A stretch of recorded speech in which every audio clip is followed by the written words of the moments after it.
Muammar Gaddafi, Adi Amin, Dong Zhu, General Butt Naked, Joseph Kony. These are some of the greatest to ever do it. Warlords who had careers young psychopaths can only dream of. But there's one who stands out from the crowd, a man who dominated for over 30 years and never got the respect he deserved until one day in 2012. Who is Joseph Kony? We have printed hundreds of thousands of posters, stickers, yard signs, and flyers that are right now, today, being put up in major cities all over the world. Joseph Rao Kony was born in 1961 to parents Nora and Zazie. Kony was one of the youngest of 6 children. Growing up, he was an altar boy and had a good relationship with his siblings, but he was always quick to retaliate in a dispute, often resorting to physical violence. Kony never completed school in Uganda, dropping out at age 15. It was around this time that Kony notes getting his first hand job from a former classmate. In one interview, Kony noted that he blasted so hard his ears rang and he lost feeling in his testicles. Kony boasted about his conquest to his friends and was enraged when they disputed his claim. A then 16-year-old Kony KO'd his friend, but the group would eventually step in and cooler heads would prevail. About a decade after Kony's legendary gush, his political career began. This brings us to our first argument for Kony being in the GOAT conversation. He's been in the game since 1987, leading child armies in both the offline and internet era. His reign of terror spanned over 3 decades, and his prime was downright scary. After creating the Lord's Resistance Army in the 1990s, the LRA would go on to have many confrontations with the Ugandan government's National Resistance Army. While building up the LRA, Kony had been implicated in the abduction and recruitment of child soldiers. Though many were disgusted by this, some praised Kony for his methods. Bad dreams, bad man. Yeah, no. Yeah. No, Yes. no. Not because of the bad man, because he's a bad man. Let's talk about just how bad he is. Looking back at the LRA's campaign of violence, it had been estimated that as of 2015, the forces have been responsible for the deaths of over 100,000 people and the abduction of over 60,000 children. To this day, Kony is the only member of the 160K Club. His advanced stats are very impressive as well, and it's believed that Kony has at least 42 children with 30 different mothers. I mean, lava city, this guy. He's lava. He's Hawaiian Islands lava. He's just pouring babies out all over the world. What is wrong with this clown? Even with his monstrous numbers and longevity, some still argue that he's a system warlord who's only successful due to playing in Uganda, a corrupt nation that hadn't had to deal with much interference from arguably the best defense on the planet, Team America. He stinks. Put him in another system, he stinks. The greatest system, the best system. He is the system guy, and he will go down as the GOAT of systems. In recent years, particularly since the Kony 2012 campaign, some writers are convinced that Kony would have struggled greatly to fight off the Americans had they intervened earlier in his career. The physicality would have been a problem. They would not have let this baby-face assassin sit out there and just jack shots up time and time again. They would have hurt that man. They just would have done it.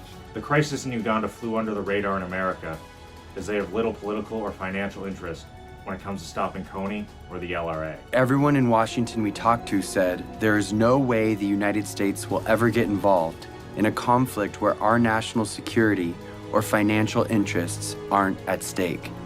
No administration, Republican, Democrat, Obama, Bush, Clinton, doesn't matter, would do enough because it's simply not an important enough issue on the radar screen of American foreign policy. However, due to the success of Kony 2012, the United States, along with other countries, have gotten more involved in the situation. The Kony 2012 documentary reached hundreds of millions of people worldwide, and the United States in particular felt immense pressure to not only get involved, but to make their involvement known to American citizens. The campaign did have one major stain. Shortly after the release of the Kony 2012 video, the creator, Jason Russell, had a mental breakdown. He claimed this was caused by stress, lack of sleep, and the pressure he faced after the success of the documentary. He was allegedly stark naked on the streets of San Diego, screaming, slapping the sidewalk, and doing the monster mash on his fish stick. What do you remember, Jason? I remember me flipping off cars.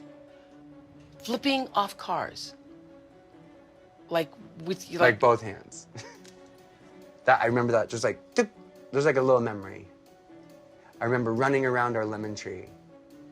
I remember, There were reports that were you breaking into cars? There are reports. I mean, I think I was stopping cars in the streets. People said I was laying in the street. It's a busy street. I was laying in the street. How did you get your robe off? How do you go from running out with your robe on to your robe off? Again, it really, it's hard to explain if people who've never had an out-of-body Yeah. experience, but it really wasn't me. Were you also masturbating? Did I hear that too? There were rumors of masturbation, but no one who was there ever said that that was happening. Yeah, masturbation was one of the, I mean, I'm naked, so it's not a far extension of, you know, imagination that that would be happening. But no, I don't remember any of that, and no one we knew there was said that I was. So I don't remember anything but like a half second, you know. I don't remember any of that. Like by the time I had left, I remember why I left the backyard. You remember why? I thought, I have to get to New York in the next 12 hours. That's what I thought, because I have to stop the war. Some also question the campaign's motive, believing it was for publicity or money. And some critics claimed that the LRA hadn't really been a huge problem for Uganda since the early 2000s, and that this whole thing was blown out of proportion. Overall, the world was moved by this story, and millions rallied together, donating, trying to get the US involved to help put an end to Kony's reign of terror in Uganda for good. In 2015, Dominic Ongwen, a former child soldier and one of Kony's senior aides, surrendered himself. In 2017, it was estimated the LRA had shrunk to just 100 soldiers and was no longer considered a major threat to Uganda. Ugandan spokesperson Patty Ankunda stated that it is only Kony left standing. In February 2021, the surrendered Ongwen was convicted of 61 counts of crimes against humanity and war crimes by the International Criminal Court. Some consider Kony's run all but over, but as of this video, J.K. Snatcher remains at large. In April 2024, it was reported that Kony was settled at a camp 10 miles from a village named Yemen. After the Wagner Group, a Russian state privately funded organization, attacked Kony's camp, he and his 71 men fled towards Sudan. Despite the dissolution of almost the entire LRA from 2012 to 2017, many fans respect Kony's tenacity and drive to keep the group afloat after becoming one of the most wanted men on the globe for a period of time. Sure, Kony rose to power in a corrupt nation with little to no US intervention. But one thing Kony's managed to do that not many warlords can say they have done is avoid being caught or being killed. But maybe it's his own fault. Maybe he led you to believe it was easy when it wasn't. Maybe he made you think his war crimes started in the woods and not in a carefully plotted out notebook. Maybe he let you believe that every shot he took hit his enemy square in the chest, that his reign was built on flash and not fire. Maybe it's his fault that you didn't see that failure gave him strength, that his pain was his motivation. Maybe he let you believe that being a warlord was a God-given gift and not something he worked hard for every single day of his life. Maybe he destroyed the game.